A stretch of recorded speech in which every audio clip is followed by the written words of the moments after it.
My brother had become a fan. Eric, good old Plastic Eric, over there on his channel, he had become a fan.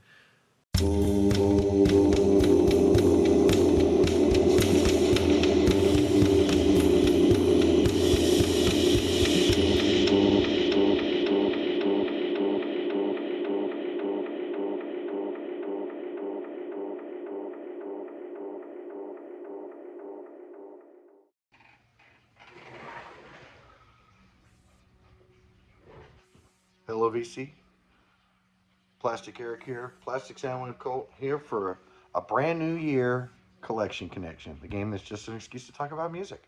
It's a game that I play with my brother, Bryce, over on Good Show Ponsonby. I make a pick on Monday, he finds a connection to that pick, does his on Thursday, I find a connection to that pick and do a new one on Monday. Now you're all caught up. So, the last thing that my brother showed was Queen,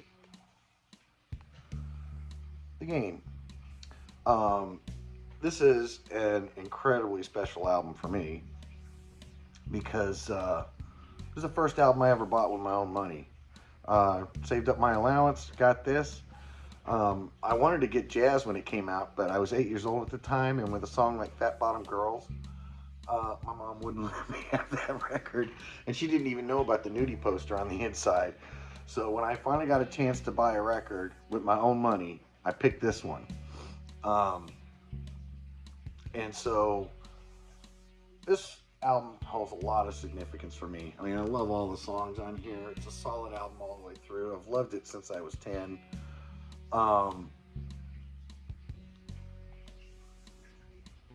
It has a lot of memories for me. It really kicked off I liked Queen before this, but then this got me into getting all of their albums, being a completist, until Hot Space came along, and then I didn't give a shit about them. But, come on, Tim Tam, move. But one thing I learned about this album, I mean, I could tell you a lot of shit about this album, but I learned something new, like, you know, that today I learned, or I was today years old when I learned this. They changed this picture a little bit for the CD. Now the original that came out had this photograph on it for the US and the Japanese CDs, and a couple of like bootleg CDs. But actually, most CDs look like this. And I don't know if you can see the differences here. The main difference being John Deacon's shirt is open, the position of Brian May's hands, position of Freddie Mercury's hands. Here, you can see that there, Roger Taylor has his arms crossed, and they're not crossed on this one. So they had done this, for whatever reason, made the CDs a slightly different picture than what's on the album. So, I was wondering if I had a CD like that and an album, and it should have been obvious to me, but I did a lot of research and looking, and that's what took me so long. Plus, you know, we had a holiday weekend, but I did eventually find a connection that I have, where I have both the album and the CD, and it should have been obvious to me, but it wasn't. But here's the CD. It's Tool, Lateralus. Kind of hard to see there, but you see how this is, and then this is the album, the vinyl version,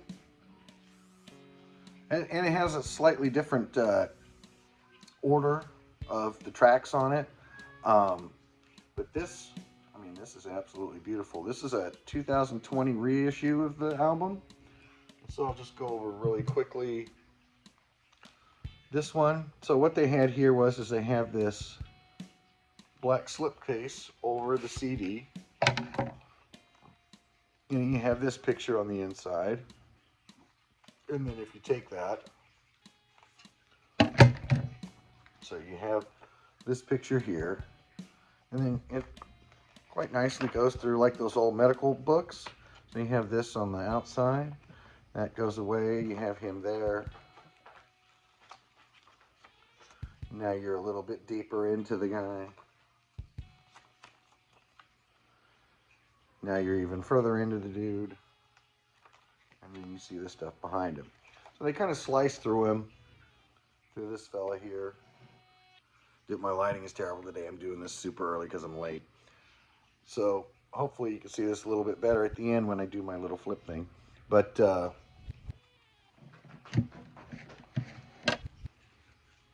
you know, in order for that to work on the album, they had to do things a little bit different. And so the album cover, and it's funny because it's the opposite way. With the game, the LP came out first in 80, and I think it was 83 when it finally started coming out on CD. This was the other way around. You could only get the CD for a long time, and I think 2015 they finally made an official release of the album, Lateralist. Very simple design, even on the inside it's pretty simple. In fact, I've seen some albums that have this design on the outside, and I think that those are generally bootlegs. But the interesting thing that they did with these, you know, and you got the similar packaging that comes on the outside of the CD that you see here on the back that you can't see, but you can kind of see it there. And it shows up on the inner sleeves. But then what they did was, they don't delineate what side is what, except for the fact that it's a picture disc and it goes through the guy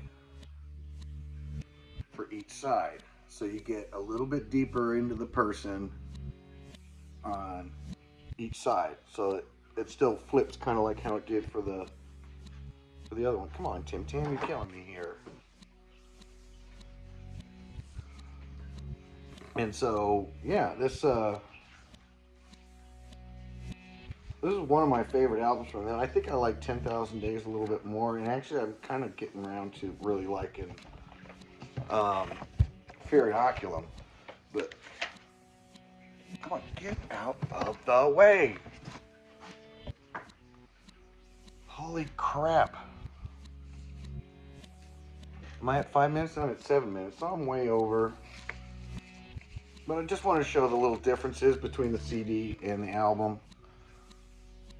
And so, since I made this one really long, I'll probably lose half a point for this one.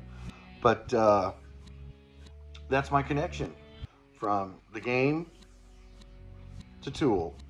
And the connection is the CD formats and the vinyl formats have different artwork. So with that, I think that proves that it's not just about the music that makes collecting records and CDs interesting, or collecting music in general.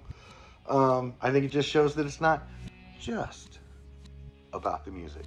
So until next time, bye.